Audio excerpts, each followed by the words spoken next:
Good morning, traders. I hope that you guys are ready for another day here, of course, with Pre-Market Prep, the #1 morning show. I'm excited to get into today's show. We got a great one for you. We're going to talk about the stress test, the banks raising some dividends on out there. Buffett is still liking the black oil. You guys love that black gold, man. Can't get away from it.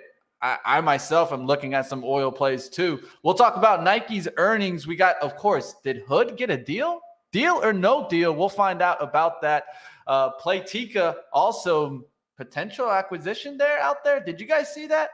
We'll talk a little bit about China's decision to ease some quarantines. And we got David Lauer, our special guest of the day. Hope you guys could do me the favor. Start us up with a thumbs on up. And let me know in the chat, what is your top stock on your radar today?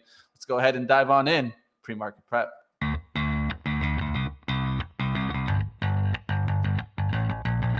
Coming to you live from downtown Detroit, this is Benzinga's Pre-Market Prep with your host, Joel Elconin. This is a volatile puppy here, isn't it? And Dennis Dick. I'm bidding a penny. I will buy the stock for a penny. With everything you need to start your trading day.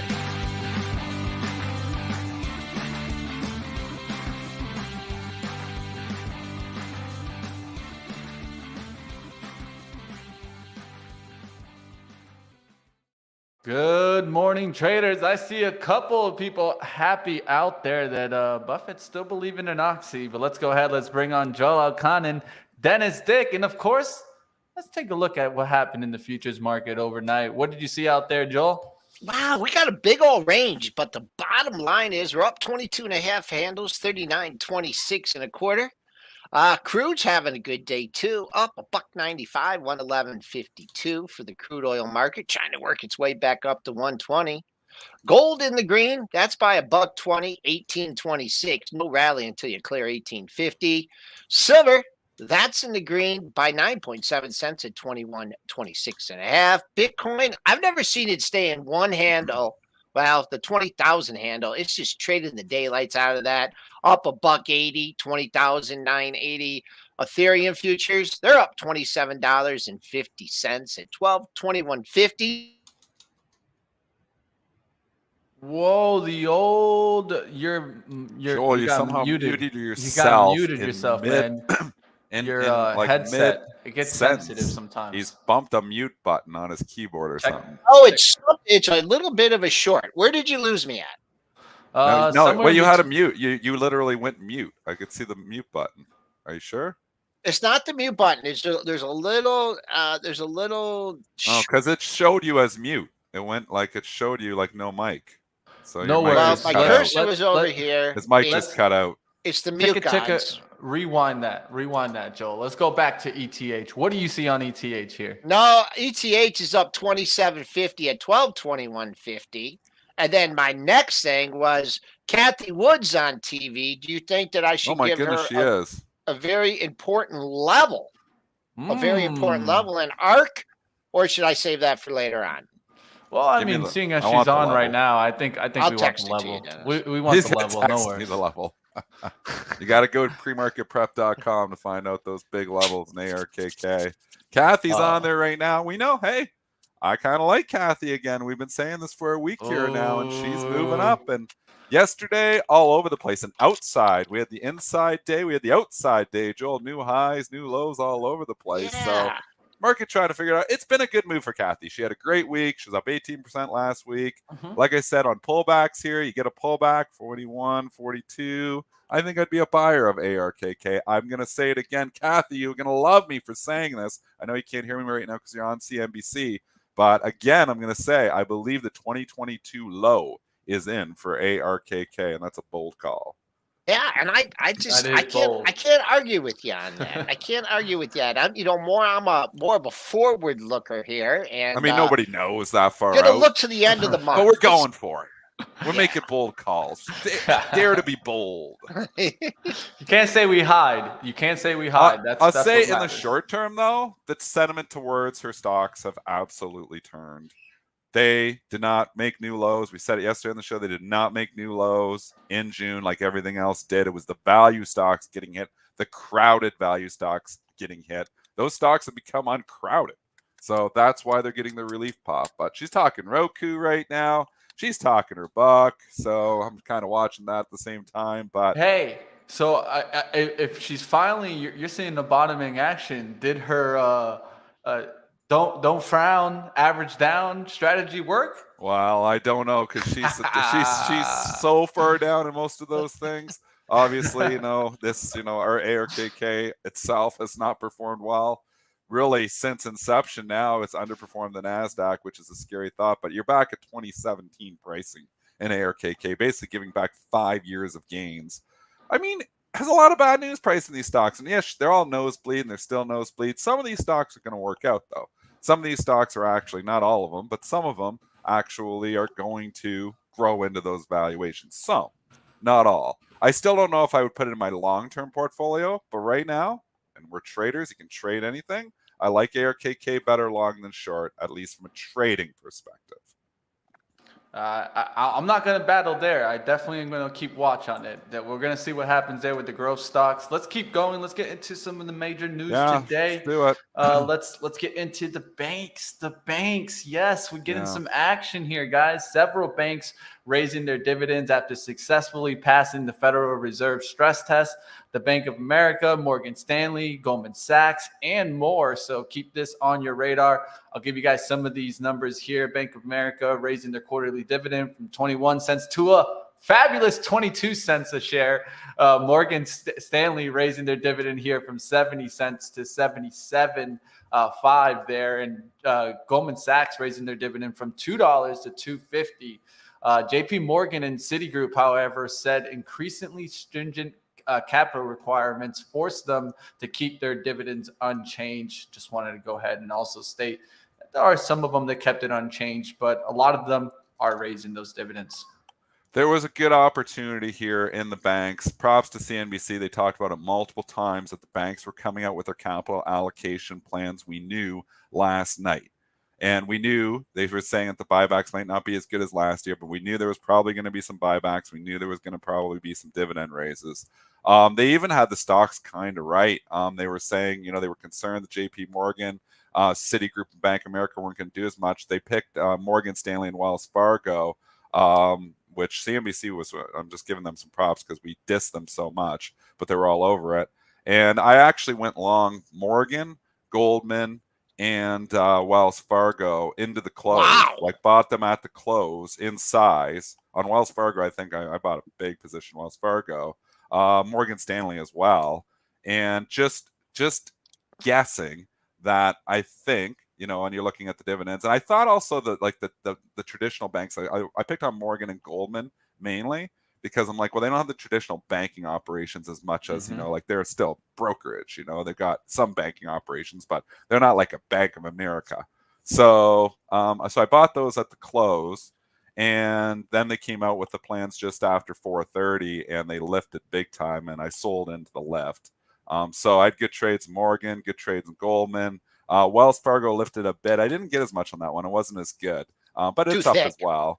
Yeah, and they didn't do as much. They only did the dividend raise. Morgan did the most. So, and Morgan was ripping the most. And the guy, Domi, got on the Morgan bandwagon, pumping its tires. Kramer got on the Morgan bandwagon, pumping its tires last night. Morgan Stanley did the most. They raised the dividend 7 cents, and then they announced that I think it was $20 billion over the course of the next little while in buybacks. So Goldman raised their dividend 50 cents as well. So that you can make some money anticipating the news, especially when the headlines are more predictable. I'm fully out of all these trades, so I can freely talk about them. But I like to sometimes, just tell you, different stuff that I'm doing, ways I'm making money.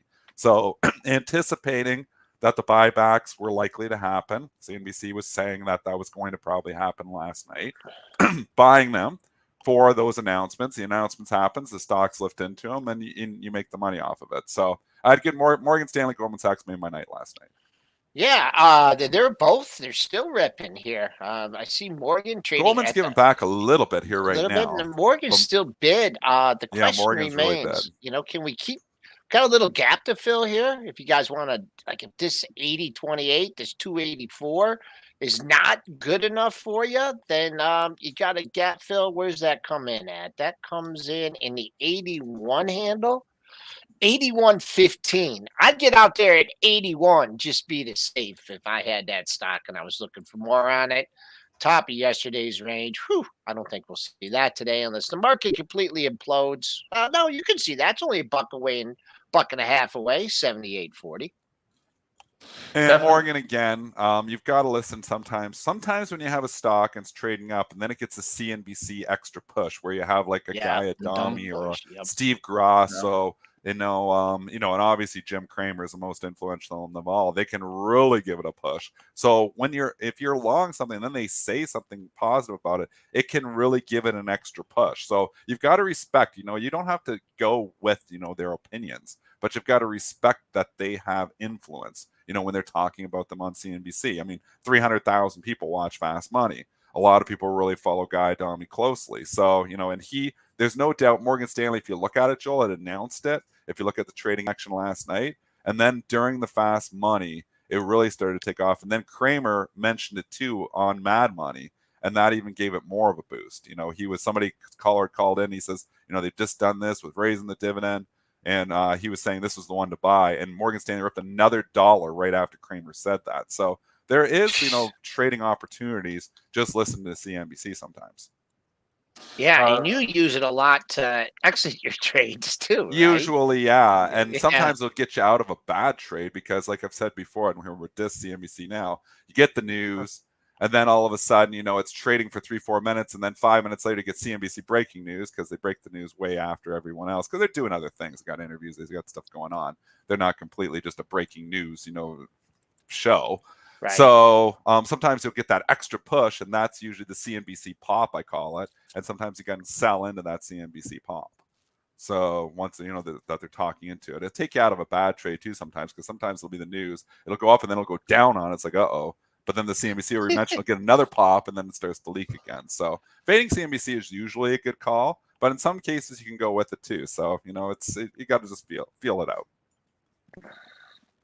So, anyways, we're talking those banks. I mean, let's talk banks overall too. I mean, the valuations, to Cramer's point, to Guy Adami's point, Morgan Stanley trading like 7 or 8 times earnings here. I mean, the banks are cheap.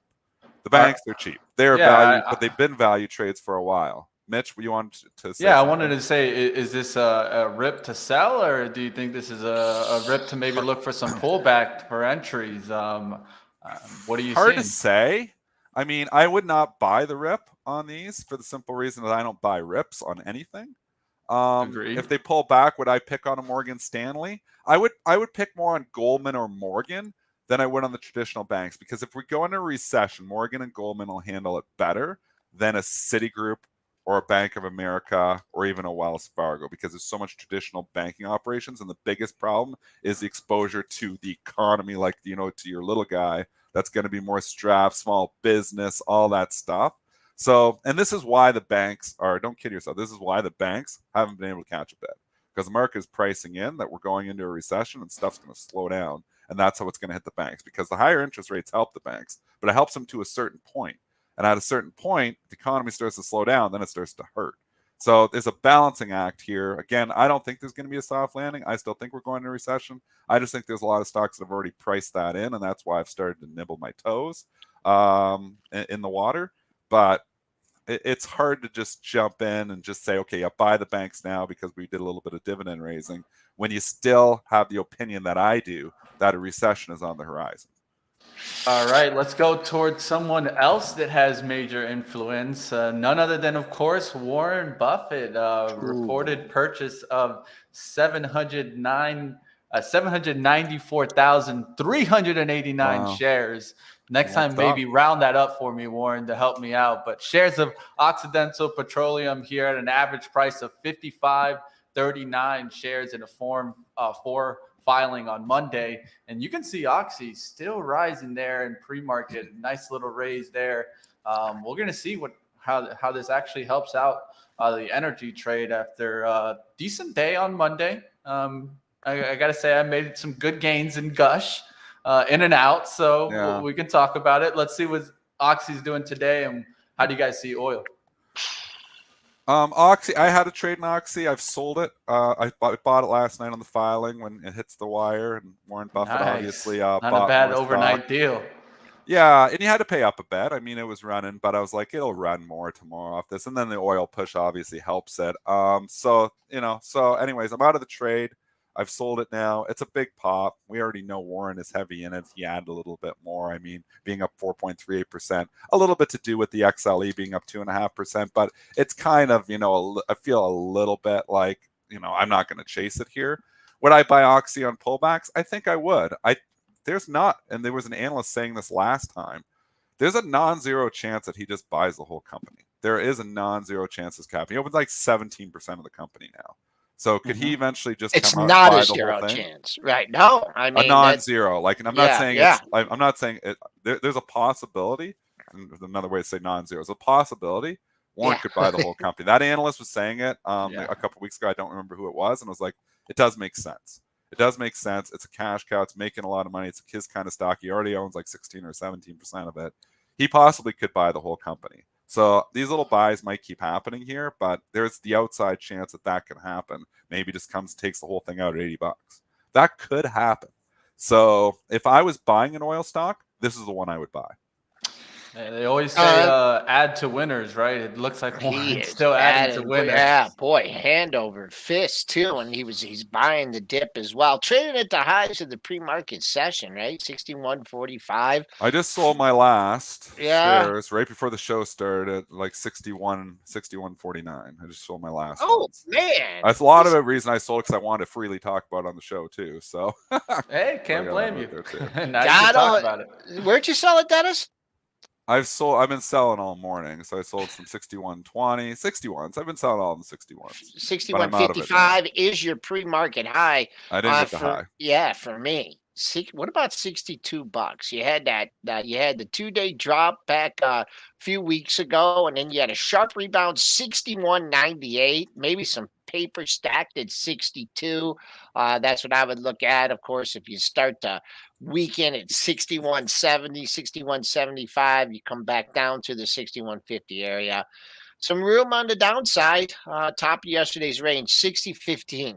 Last time it didn't react quite the same way. I don't know if it was different market conditions or not, but really acting favorable today. Maybe it's helping that crude's up $1.65. Maybe it's helping that the SPOOs are up, even though we are leaking a little bit here. We're still up 18 handles at 21.75. Yeah, we're leaking. This is what the market, we're just going to be so weird, a little bit of chop. We've run, to go back to the overall market, I mean, this has been a pretty good run already. So if you're coming in and buying now, you're absolutely doing it backwards. We were talking, about buying dips at 375, SPY, 377. We had a couple of dips in there. Now we're 390.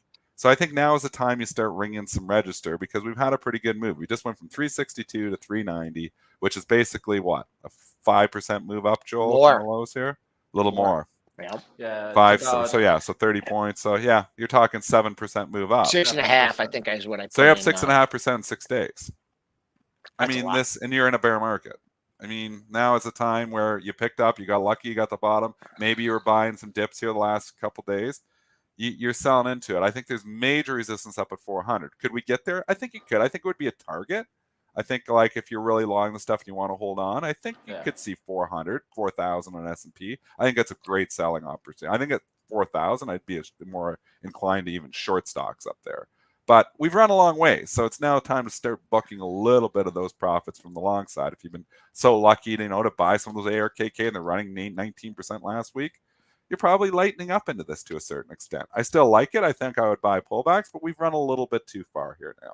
So again, remember, waves. Stocks, this is a big thing. Stocks trade in waves. Waves. So if you're literally buying the top of the peak all the time, you're asking to lose money. So just keep that in mind. The waves. So if you're all of a sudden bullish, wait for the little wave down because it'll have a little wave down. Obviously we like stocks and uptrends, and we're thinking about waves like that are going like that. If I'm buying dips in stocks and uptrends, I'm usually selling rips on stocks and downtrends. Same opposite. If you got to turn an opinion though, and sometimes I'm pretty good at identifying those calls. I'm not buying when they rip that first day. I'm buying, when they pull back after the rip. So just think about that, and that'll help you with the FOMO too. Think about the waves. When you start getting FOMO and you're chasing, think about the waves, because more often than not, you're going to get a little bit of a pullback there, and that's when you strike. Yeah, one of the things that I always listen to, and it's a comment that you've said, and it's always stuck with me, Dennis, is that the market likes to hurt where it can hurt the most. And if you think about this in reference to when we were really extreme, everyone was like extremely bearish, then we got to bounce, right? Now we get to this point where you get 3 or 4 or 5 days on the upside move, and then you start seeing what? Too many people probably leaning on the bullish side, and then boom, you get a little bit of a smack right back down. I'm with Dennis also. I'm looking at levels into the 400. So I do think that we could get a little bit more rise. That would bring us into a trend line, a longer term trend line on the daily. I think that could come into play. Like always, it's going to be a lot of dependent, I think, if we can get some positive catalysts, right? I think that this drive came, but it came all based off of oversold territory. I think we haven't really gotten that true positive catalyst to kind of change the theme out there, but that's just my thinking. What do you think, Joel?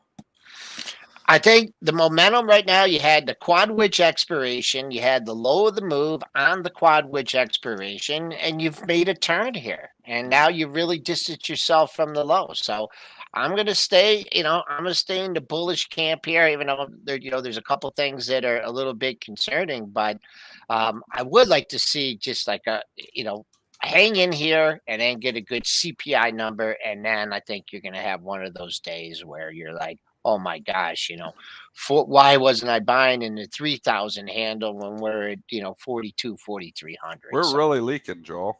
Yeah, what's going We're on? down about 12 points from when we started the show. The banks are not helping this cause either. They were up, man. Goldman was 306, 307. It's 303 now. I mean, there's people who are just coming in here and taking profits on some of these things. But, overall, there's just, some damage just slowly starting to happen here. Most stocks are still trading green here, but we're slowly just leaking out some of these gains again. There's just so much profit taking. There's so many people who have just been burned, and every time you start getting back, a little bit, then they start to try to get their money back, and they start to sell. It's so tough in a bear market to hold the gains. Yeah, and also I don't think every time we get these rallies, you start seeing mentions of people like kind of concerned. Is this rally going to hold? And you guys are seeing some investors maybe turn. Let's go to Nike here. Let's go take a look at Nike after our earnings yesterday. Let's take a look here. EPS was at 90 cents, beating an 81-cent estimate. Sales were at 12.2 billion, beating a 12.07 billion estimate, but it popped and dropped. So I'm going to go to my man Dennis that watched probably the action the whole time. What did you see out there, Dennis? I saw the Nike lift. I saw the Nike pretty good earnings beat and also buyback. And I saw Kramer come out and kind of give it some props, and then I saw it give it all back. They said on the conference call, I don't know what they said, but they obviously said something on the call. Yeah. But they turned around and they just started hammering it on the call, and obviously gave it all back. Now you start thinking about the low of the move, and it's not like this all of a sudden is just bouncing around. It's traded down here now for the better part of the after-hour session, the entire pre-market session. I think it could challenge the low of the move. 104 is huge support. Nike's just not, when you do a buyback and you beat and you do a buyback, I don't know what they said on the call. It was something, somebody mentioned it. I just forget, to be honest with you, but something was mentioned on the call. And obviously they didn't like it. They've taken it down. So your 104, 105 is your major support. If that goes, Katie bar the door, you're going to see $100. So you need that 104 to hold. Yeah, Dennis gave you a good zone there. 104.50. That's where someone stepped up, or multiple players stepped up ahead of the low of the move. I don't know if you're going to get another $3 out of this on the downside, but if you really want to own it, that's a place based on the daily support to be. Actual low of the move is 103.46. They talked about, once again, inventory, supply chain. So that's something. Building inventory is not something you want to hear if you're having a slowing economy. I think for me, and I'm looking at the bottom right chart here, those are a bunch of kind of ugly red candles here. So if I was looking at this from a longer term perspective, at least, look at this, down 1, 2, 3, 4, 5, 6, 7 months in a row. Give me a green candle on a monthly and something to lean on. before really jumping in. Last month's close, boom, that's way up at 118.85. So, this usually moves pretty well with the market, and the market's had a nice rally, and this is in the gutter. So, and when they do the buyback, and you're getting crickets, and then they're trying to find a reason to sell the stock. They weren't even lifting it on the buyback. It was up like $1, $2. I'm like, this is an okay report, and the buybacks there, they didn't care. So the stock is telling you that it probably wants to go lower. I think it's got a date with maybe double digits eventually here. So to everybody loving Nike out there, I personally, I would wait. I think you're going to see this with a 99 handle. Nice pop up to 114.20. Or they filled the gap. I don't know why they went up. Well, probably on the headline numbers is when they took it to 115. That filled a little gap at 114.26. So if you had I don't know how much it traded on that little pop there, but if you have your offers out, you're going to get lifted on that. S&Ps are now they're struggling, Dennis. They are. Yeah.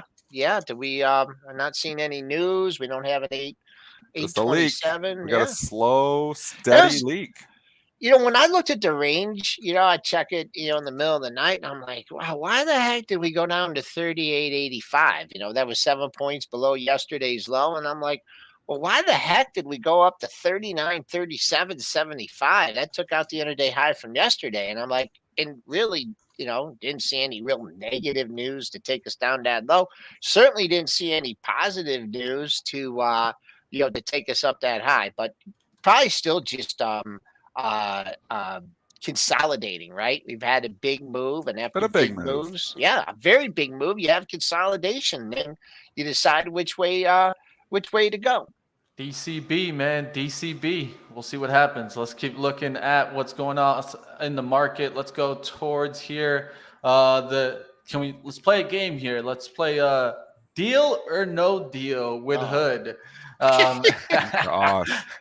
Looks no like Sam said, no deal, baby, no deal. Sam Bankman-Fried here, chief executive at the crypto exchange FTX. And this was interesting because he did take a stake earlier in the month. So a lot of people were kind of hinting, well, maybe this was in the works. But he said that the company is not having any active merger and acquisition conversations with Robinhood Market Hood, after a Bloomberg article had already stated here that that it would be looking into exploring an acquisition here for the digital trading platform. His comments were that we are excited about Robinhood's business prospects and potential ways that we could partner with them, but I have always been impressed by the business that Vlad and his team have built. So he gave some compliments there, but what the average? I don't know if this is true or not, but this is what some people were tweeting on Twitter. I don't know where they got it from. You know what the average Robinhood account size is? Guess. 0? No, that's not 0. They obviously have some stock still. But what is the $100? Average? The average person in Robinhood, what's the average account size? $1,000, I would say. No, way under that. I'd say $100. Joel's closer. Keep going. What's the chat guessing? Chat, let's throw it out there. I just $2,050. Somebody guessing. Chris Gerard says 3,500. Aaron says 2,000. What's the average? I don't know if this is right or not, so don't. But I was going around on Twitter yesterday, so I don't know. Somebody probably found it. It was like, and then I think CNBC even mentioned it. It's somebody's a couple of people got it right on. So some people seen the tweets. What is it? 300. Davo's got it right on. There's a few people that got it on. It's $240. Okay, so let's rewind the show. When you and Spencer were talking about buyouts, and this thing getting bought out, and I was saying, who the hell would want to buy a bunch of accounts with, the only reason they'd be bought is they want to get the younger demographic and get their credit card debt, and maybe if they ever can afford to buy a house, sell them a mortgage. That's the only reason. Who wants all those small accounts on your system just jamming things up? So I think there's value there. Like there still is value to have the accounts, but it's not like and when you say they got so many accounts, a lot of these accounts are very small. Like it's still valuable to have those clients, those customers, the information. So there is value here. I think Robinhood, I think somebody could scoop it up. I think it could happen. I've said this for a while that it could get scooped up, but the reason I didn't buy it was because I don't know if it's going to be at like $5 and get bought out at $7. So, obviously the business is in a lot, of pain right now. Retail business, I mean, retail's been hurt. The retail stocks, anybody, that's in the retail trading business right now is suffering. That from the sell perspective, because a lot of the retail traders have been hurt. I do think somebody eventually will buy Robinhood. I do think it could happen, but I don't think it's going to be at $20. I don't even know if it's going to be at 15. And I'm worried that if we continue to leak, if a buyout takes long enough, the stock could go to like $3 or $4, and people are going to say, it's trading under its cash. But again, the cash is there for a buffer. There's other things to consider there. So you can't just say, it's trading down to where its cash is. I mean, that's not the case. They've got, obviously they need some cash to have to be able to, for the customers to trade. So you can't just consider all of that as well. But Robinhood, I'm torn, Goldman gives it the upgrade yesterday. You get the rumors yesterday, but they're completely squashed again. Very torn. I think if you're taking a shot at $8 at speculative capital, I kind of think you might make money on it eventually at $8. But again, it depends. If we're going to a full recession, people start, and keep getting hit hard and from the retail side. This is a little bit of a gamble. I heard that they had, and I heard actually give more credit to CNBC Love today. We are really giving CNBC love. Yeah, you guys are. We're the CNBC lovers. We got Kathy. We say we like Kathy today. Jason, we give them props for Kramer, and we're giving CNBC all the love today. We're like your walking advertisement for CNBC today. I'm not in that camp, guys. That's these guys. I heard they have $6.9 billion in cash. They do. They have some cash. They got some cash. But again, all your brokers are going to have some cash, Joel. You can't run a brokerage without cash because you can't have people. You need margin. You need your brokerages have to have cash. Yeah, they need capital requirements, right? Yeah. So you can't have zero. You're not going to run a brokerage and you don't have any cash. So that's something to consider too. Isn't you that can't how just the crypto say, it's back to its cash, so we're going to buy it all now. I mean, it doesn't work that way.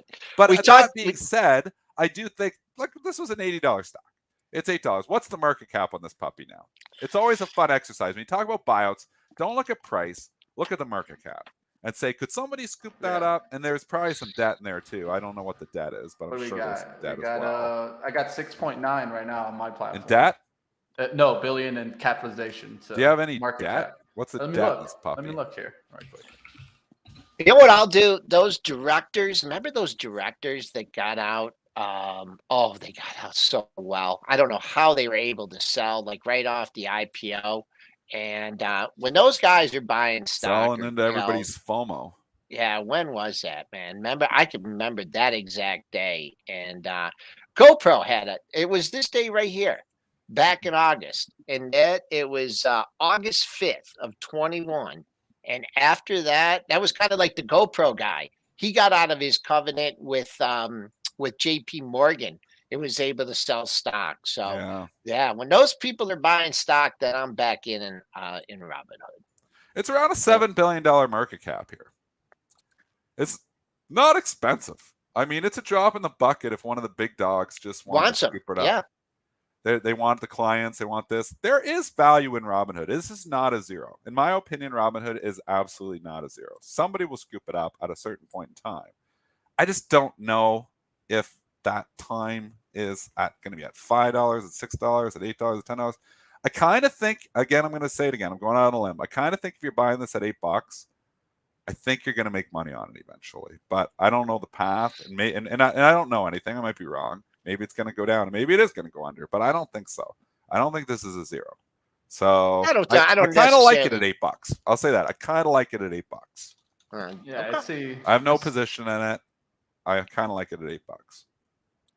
See about it's in millions. I see in total liabilities 11,741, but you can see their assets are 18,872. So they definitely have a pretty significant also in cash there at 6,191, and that was from in March. So we'll see. There's definitely the balance sheet's not looking bad. I mean, if you take a look at the balance sheet, it really is not looking too bad there. So I could see someone stepping in here, right? What's not to say possible, Mitch. With FTX being mentioned, now it might get on radar of other platforms, right? Because you start seeing, okay, well, if FTX is taking a look or maybe taking a look, should I be taking a look? So I think there will be some more due diligence that gets done here with this report. We'll see what happens there. Let's go towards our guest now. Let's go ahead. Let's get out of the hood. So uncover that hood.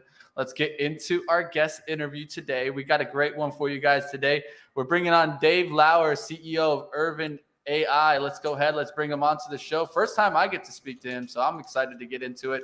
Let's welcome onto the show, Dave. Hey guys, how you doing? Doing well, Dave. Thanks for joining us. I know you hopped in early and you were listening to that Robinhood discussion, and I know that you've been very involved with retail traders and everything. I'd like to hear your take on our take. On Hood, I don't think much of the business or the business model personally. I think that's probably obvious. We don't like payment. I'm with you, Dave. You know that we don't like payment for order here flow. we go. There's value in it's got to be value there though at a certain point in time. Like I think there's value for someone to acquire it. I think that the payment for order flow business is going to go away. I don't know how long it's going to be around, right? Because these things can take time. Regulation takes time, and then they might sue the SEC to try and keep it around another year, right? Because that's another year of payments and people making money. But it's just such a corrupt business model and business practice, right? And when you learn more, the more you learn about Hood's business and how they charge payment for order flow based on spread, not as a fixed payment, which not only incentivizes them to get their clients to trade more, but incentivizes them to get their clients to trade less liquid, wider spread names. That's just messed up. It's so disturbing in every way, right? You couldn't come up with a business model that pits its own interests against that of its clients better if you tried to come up with it. So, I think I'm not here to argue the fundamentals. Yeah, there's some cash in the business. They're an undercapitalized broker. If you've been reading the House Financial Services report, it's kind of nuts what happened, during the craziness of last January. But it's good to see they have a few more billion on the balance sheet. Well, this is a good segue into payment for order flow. Dave, you've been doing some amazing stuff from an advocacy perspective. You've got a great following in social media. I mean, talk about what you're doing, first of all, from the advocacy perspective, and obviously trying to educate traders on better markets, on market structure, payment for order flow, and just making markets better altogether. Talk a little bit about that. Yeah, sure. So what we did was a few months ago, I was on the Jon Stewart, the Problem with Jon Stewart, talking about these issues. And at the same time, when that show came out, we launched this grassroots advocacy campaign called We the Investors. And, the main point is to empower retail investors. So for a very long time, people like Robinhood and Schwab and TD and Citadel and Virtu, they've held themselves out as representing the interests of retail investors. But they're here to productize retail investors. That's them representing the interests of their annual bonuses. And so, we said there's a better way to do this. And retail is so passionate about markets lately. Over the last year and a half, it's been a completely different dynamic, as Dennis, I'm sure, than for the 10 years before that, where we were kind of talking about these issues and nobody's listening, much attention. And so, what we formed this advocacy campaign, and we've put together a letter, for example, to Gary Gensler on payment for order flow. It got almost 72,000 signatures. That got us a meeting with him where we presented the case, a comprehensive case against payment for order flow and off-exchange trading and the damage that it's doing to markets. With the most important statistic, I think, being that spreads are 25% wider in the market than they otherwise would be in the absence of this practice. And that's just a huge number. That's a multi-billion-dollar cost in markets, to investors, to traders, to everyone involved, and especially to pension plans and mutual fund companies and the places where most individual investors really hold their wealth. So we're pushing to change the system and just simplify it. That's all. We just want to simplify markets, make them easier to understand, and increase competition. That's really and get rid of subsidies. That's really all that it comes down to in terms of the changes that we're pushing for. And we see Gary, and we saw him on CNBC, I believe it was yesterday or the day before, I'm losing track of days. He was on with Jim Cramer, and he's starting to talk about some of these issues. I mean, what's your thought process here? Because we've had a lot of different SEC shares, obviously, and Gary Gensler seems more open to listening to some of these arguments here.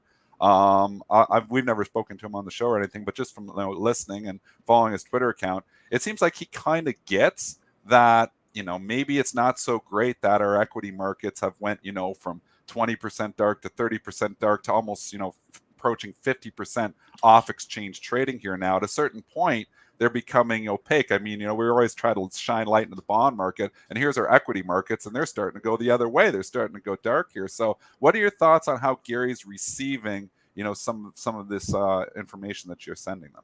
I found him to be very open to what we were saying. And I think that the case that we laid out was so compelling because it's completely data driven, right? And so you constantly see, for example, Doug Sifu out there talking about how, he's got the data and the other side doesn't. And, besides the fact that he completely agreed with everything I'm saying about 6 years ago, what we have shown is that he doesn't have the data, and a lot of the data that they have is manipulated, and frankly, a bunch of it is just made up.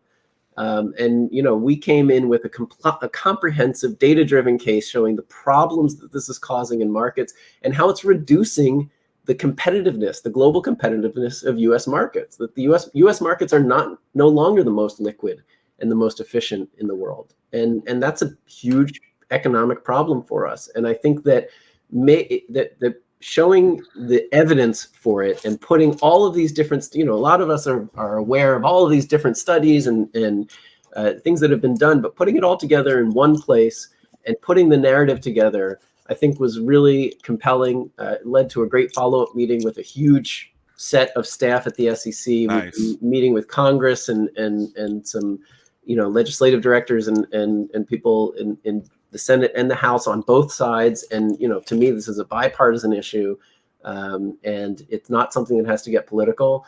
It's frustrating that the, Virtu and Citadel are trying to make it political, and Robinhood is trying to make it political. They're trying to turn people against each other because they know that that's one of the ways they might actually come out, ahead on this. But I just think there's such good data that you can't dismiss it. And so, I don't know how it's going to come out. There are lots of ideas flying around. I don't know if you've seen, some of these ideas like around a retail auction facility. Yeah. And, to me, I don't like that idea per se. I think Makes it more complicated. Exactly, right. That's the problem. And we don't need it. We don't need to add more complexity. Yeah. We just need to strip it away and let everyone compete at the MBBO. And that's where we're going to have the best outcomes. We can shrink tick sizes and tick constrained names so that we get the same kind of price improvement opportunities on exchange that we've had off. We can drop the access fee cap or get rid of rebates and get rid of the access fee cap altogether. Yeah. There's a comprehensive set of things we can do to simplify markets, make them more liquid, make them more competitive. And so that's the whole thing, like simplifying markets. And we've become so complex. I mean, the U.S. market structure is just, this web of complexity here. Yeah. And, you've got to almost be an engineer. You got to have, to even follow the complexity of it. Right. I've done it, on the side, obviously, for a number of years. I'm a trader. So, it's in my best interest to understand some of the plumbing. But you start getting into the details and some of the stuff, and I mean, holy mind-boggling as to where, try to follow your order on where it's going and figuring it all out. And we don't even have the transparency on that. I mean, everything just off exchange. Like, I mean, when I trade on ARCA, or I trade on NSDQ, or I see it hit the tape on that exchange. Yeah. When you trade off exchange, it just, randomly hits FINRA. So half the trades just say FINRA. I mean, well, what is that? Where is FINRA? Well, it's a million different things. You got dark pools in there, and you have off-exchange market makers in there, and you've got, the institutional crossing networks like LiquidNet. I mean, you have so many different things hitting FINRA. Let's add a little bit of transparency. What are your thoughts on just adding transparency to the consolidated tape? Oh, yeah. It's actually a topic that has come up multiple times with me and FINRA. I sit on the FINRA Market Reg Committee, but I also talk to them about these issues, and I've pushed it before. So I'm hopeful there's something that can be done there.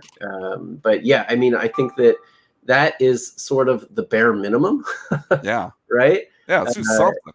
Yeah, and I think there's a lot going on off exchange that we would not be happy about if we not only had transparency into where things were happening, but really like what is going on, right? When Doug Sifu came out and he said that they provide infinite liquidity, what does that even mean? That's not possible, right? And if you look at the House Financial Services report, they obviously weren't providing infinite liquidity as they were turning off names left and right during the flash crash. Yeah, but it's like it also speaks to the way that these market makers, which I wouldn't call them market makers, but they use this exemption in Reg Show so that they can short without locates.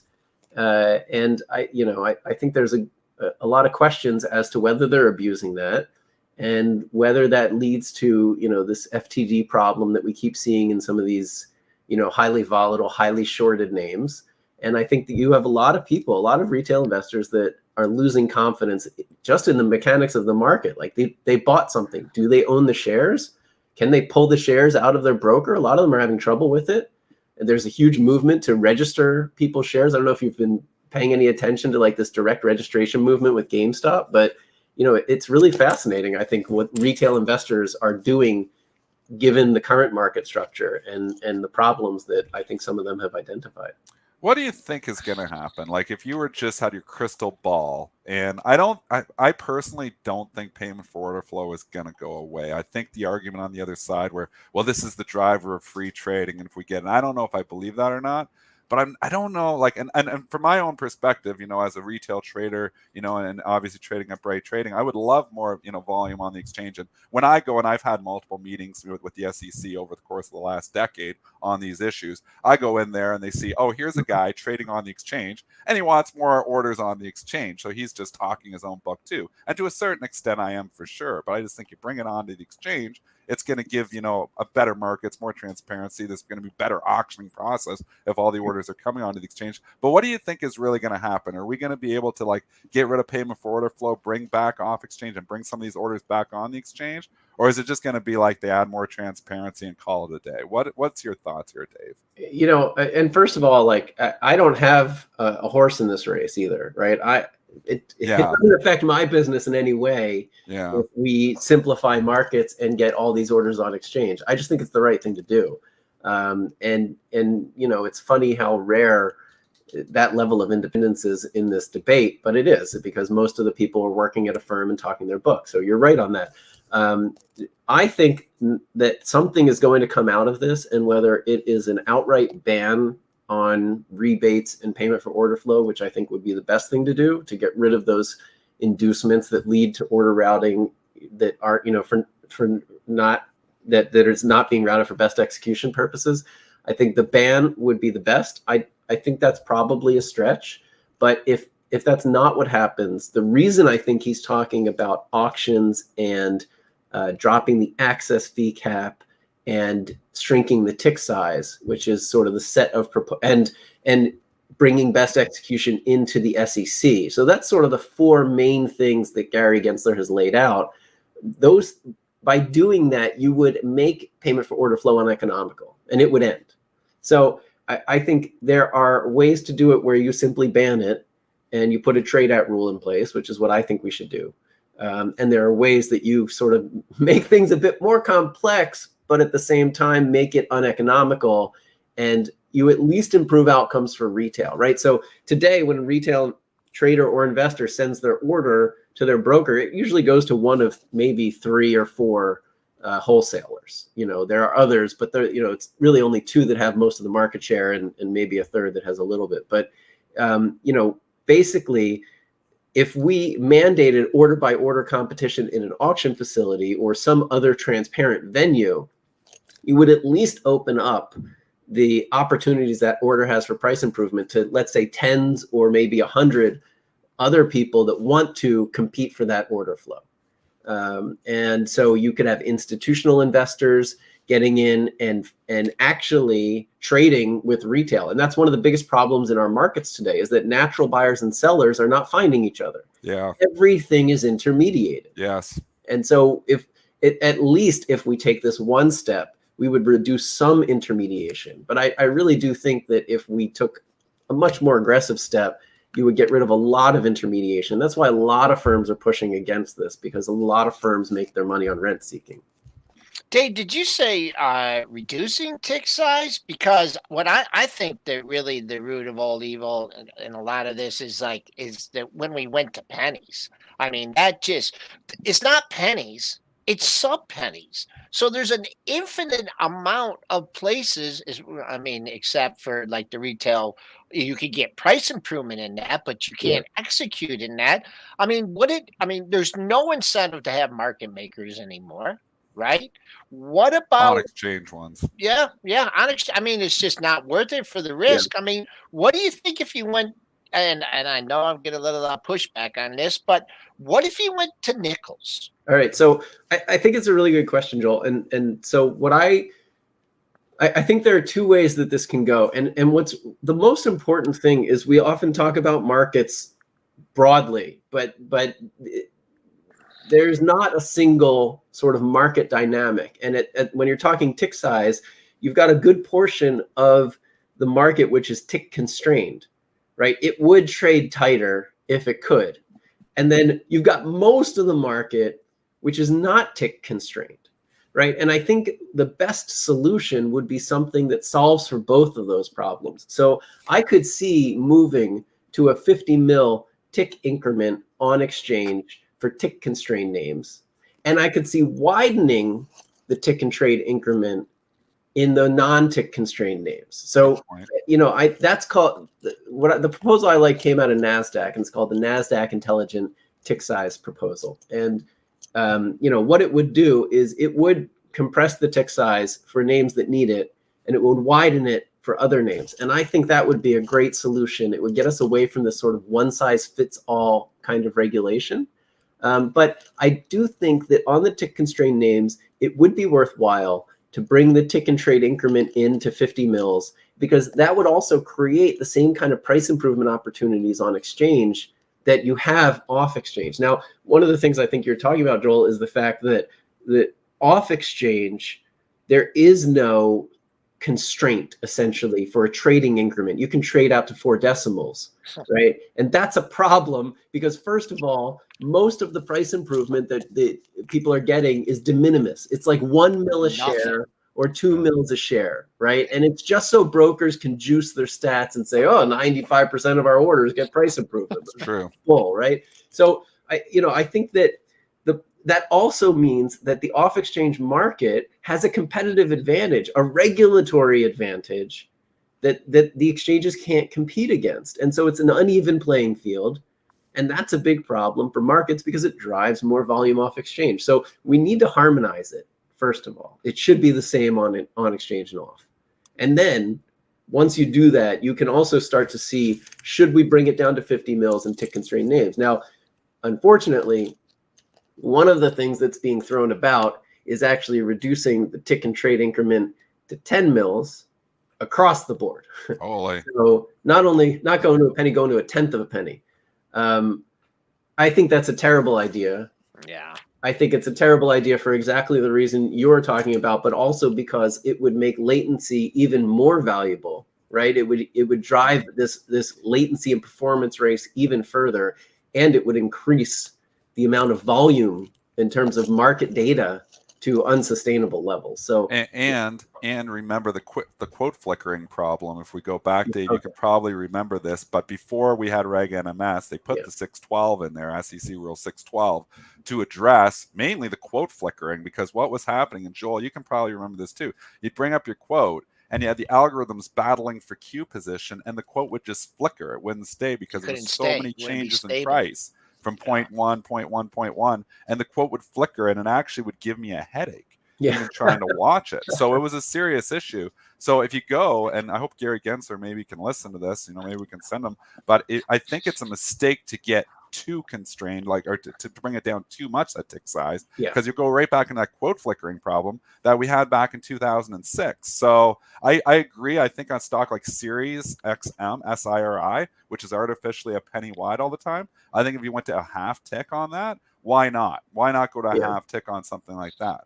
But going down to like, the sub penny fractions or to 4 decimal points is just going to make algorithms battling for Q position on all these things. And the quotes are going to flicker, and it's not going to, and obviously the data problem that you just mentioned too, Dave, I think, we don't want to go too far. Yeah. That's exactly what we've told him and the SEC staff. And, they definitely seemed receptive to the arguments. I don't know who's pushing the 10 mil. That sounds crazy. But well, definitely, this sounds like a conversation. We're gonna have to have a whole show on this. That's what I think. We should. So that's what I'm gonna go ahead and look into. We're gonna have to do a little pre-market prep special. Might be on pre-market prep plus, but we'll find out what's going on. I think this is a great conversation. Thank you for joining us today, Dave Lauer, CEO of Urvin AI, and definitely check out Urvin AI. So you guys can go ahead and do so. I'll put it up in the description below. And Urvin Finance. That's our retail investor platform, and check that out, guys. Making great progress with it. Some big news coming out in the next couple of weeks. Dave, we appreciate all your efforts. I mean, I'm on board with everything that you're fighting for there. I completely agree with 99% of the stuff you're fighting for. So keep up the good fight. We're behind you. I wish I had the energy sometimes to be right there with you, but anything, we'll bring you back on this show and keep educating investors. Thanks very much. Appreciate Dave, it. you may have set the modern day record for the number of smiles during an interview. So, it's Everybody good. likes you, Dave. I'm Everybody a likes happy guy. Dave. Thanks, Dave. That's what I'd like to see, man. And definitely, what's so wrong? You got to smile, baby. Life is good, regardless. Working hard there for the retail traders, and I think that's important. One of the things that's important is definitely, I feel like institutionals, hedge funds, they all have edge, right? They already get edge a lot of the times. So giving some back towards the retail is definitely important. Let's go ahead. Let's touch maybe the last couple topics that we have here. We got about 3 minutes to do before 9 a.m. Do you want to do Playtika, or do you guys want to talk about China? Let's go China. All right, let's do that. Let's get into that. So China's decision to ease some quarantine requirements for international arrivals is creating hopes for stronger growth and demand coming back into commodities. One thing that I did see, though, today mentioned is a Disney headline. So let's go ahead. Let's take a look here at Disney and see what we've got here. So Shanghai Disney Resort announced today that Shanghai Disneyland will reopen June 30th, 2022. Tickets for Shanghai Disneyland are available for purchase beginning June 29th. So at least the parks are starting to reopen there. Well, they have zero COVID there now, Joel. Did you hear that? 0 cases. Not even one case. 0 cases. Man. Well, that's pretty impressive. They just eradicated COVID over there. We gotta take what they're doing over there. 0 cases is impressive. Oh yeah, people just love that, Dennis. Yeah, total lockdown. 0 cases. That will go over so well. We talked about the FXI chart and that thing in the K-Web. China turned a couple weeks ago as far as I think it started with Didi. I think that's what you mentioned, Mitch, and the regulatory. You got 2 monthly green candles going in the FXI. Baba trying to get back over 120. We're at 120 right on the nose here. Let's see what happens at your 4-month high that comes in. Let's see what happens at 124.11. That's the big number there for Baba. Then I'll have to create a new retracement level. So there we go. That's a look at Baba. Chinese stocks had their bear market back in March. The Cathy stocks had their bear market back in May. The value stocks just entered their bear market and they just started to have it. So it's been like a rolling bear markets here. So you're past the bear market. Can it get ugly again? It can. The one risk with China is obviously regulatory issues. The other risk is a geopolitical risk. If they started to do something happen with Taiwan, and it's still out there, then, I think you've got to be exiting. But right now, at this moment in time, the sentiment towards China names have turned. The sentiment towards even investing over there has turned. There's not these bubble-licious valuations that there was over in our markets. They've been, EEM, we've said this before, hasn't moved anywhere for a decade. So is there an eventual catch-up trade where the emerging markets start to lead? I think it's possible. But again, it's a hard thing to call because we've been saying that, people have been saying that for years, and it just never seems to happen. Every time they get a lift, they get, hit by their own regulators or something else happens. But as of right now, sentiment towards China names have turned, and the stocks, I think, are buys on dips. All right, I'm going to Definitely, let you guys finish up here. We did have a little bit of a decline, caught a bid right at mid-session here, up 17.25 handles. Can we make a new high close for the move? That's a very good chance of doing that. That's at 39.16 1/4. Triple D, I'll check in with you after the open. Everyone have a great day. All right, we'll definitely see. We'll be eyes out for June consumer confidence and April home prices. We'll see what's going on out there. But like always, thank you, Dennis, for coming on in. And we didn't get to mention it, but I just want to at least touch it really quickly. Boots owner Walgreens abandoned that $5 billion sale of Britain's biggest chemist. Definitely, you're seeing Walgreens kind of get hit on that. And just keep an eye out, guys. There's always headlines that can change stocks. I think it's important to always know what's happening. And if you don't see it, definitely go out and look at that one, because it was a clear example of when sometimes things hit the tape and you just can't find them. Look around. You'll be able to go ahead and get that headline. That's going to do it for us today. Anything else, Dennis, going into the market? I think I can't chase here. And, some people saying, well, you were bullish yesterday. Well, you're bullish. I've been bullish for what, Mitch? About a week, about 6-7 days. I said it literally back, about 6 or 7 days. Right about, I kind of said, I felt like, we got oversold. It kind of started, we bounced, and I definitely didn't get the bottom. But, around 370 SPY is when I kind of started to well, I feel like it's a buy the dip opportunity. Remember, we had Mark Chaikin on earlier in the week, and I've been on the buy the dip camp for about a week here. I'm a trader though, so we've had a pretty good rep. So you can't just continue to okay and say 390. We're going to 420. No, we're going to run into sellers here soon. So I think it's time. If you've been on the bull train here for about a week, I think it's time to start bucking profits. So again, I'm going to swing, and I would be a buyer of dips on certain names. I've said multiple of those names in the show. I'd buy Chinese stocks on a dip. I'd buy some of the Kathy names on a dip, but not on a 1% dip. We need a pullback here. Like for ARKK, it's run pretty good, 18%. Pulled back 41, 42. I'd probably reload and buy some of those names again. So again, just thinking about the waves. Well, we've waved up. This has come up pretty nice. It's been a pretty good week. So when you're coming up to the tops, the peaks of those waves, I think it's time to start bucking profits. So I'm taking a little bit of the profits, just lightening up a bit. Long-term portfolio is still sitting there. I haven't done much with it in the long-term account. I'm sitting there with 40% cash. I'm not all in.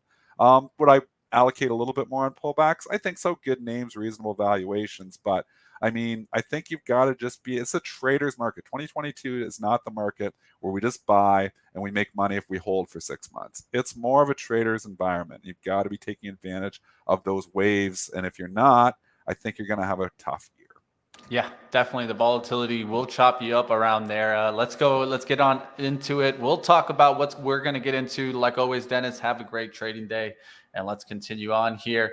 I want to touch here. Let's get into the schedule of today. This is one thing that I want to do more often. I told you guys I would do it. So let's go back into today's schedule. If you guys take a look, up next, we'll be having live options trading and day trading with Benzinga, of course, Lloyd Ryan, Zunaid there. And then we'll get into, of course, Benzinga Live with AB. It's back, baby. AB's back. And so definitely stay tuned for that. Then we'll get into stock market movers with Money Mitch. Of course, don't miss out on that. I got some great guests for you today. Like always, 2 expert opinions on there, not just one interview. I tried my best to get you guys a lot of information in 1 hour. And then, of course, our new show. Check that out, guys. How to prepare for your Reg A+. Check this out. That's going to be at 2 p.m. Eastern today, going into with Joel Elconin, of course, at the close. 3:30. Don't miss out, guys. We got a lot for you today right here on Benzinga. You guys don't got to go anywhere. Stick around. There's going to be a lot going on. And you do see breaks there? No, man. You stick around. We got you all day. Let's go ahead. Let's get on into it with live trading. I'll see you guys like always. And like always, if you guys want to go ahead and check out your free 2-week trial of Benzinga Pro, you guys can go ahead and do so. You can also get a 25% discount there. Just look at the description below and get that discount. We'll see you next time right here. Up next, you guys got live trading coming on next. And let's keep it going right here on the #1 morning show, Pre-Market Prep. I'll see you guys tomorrow.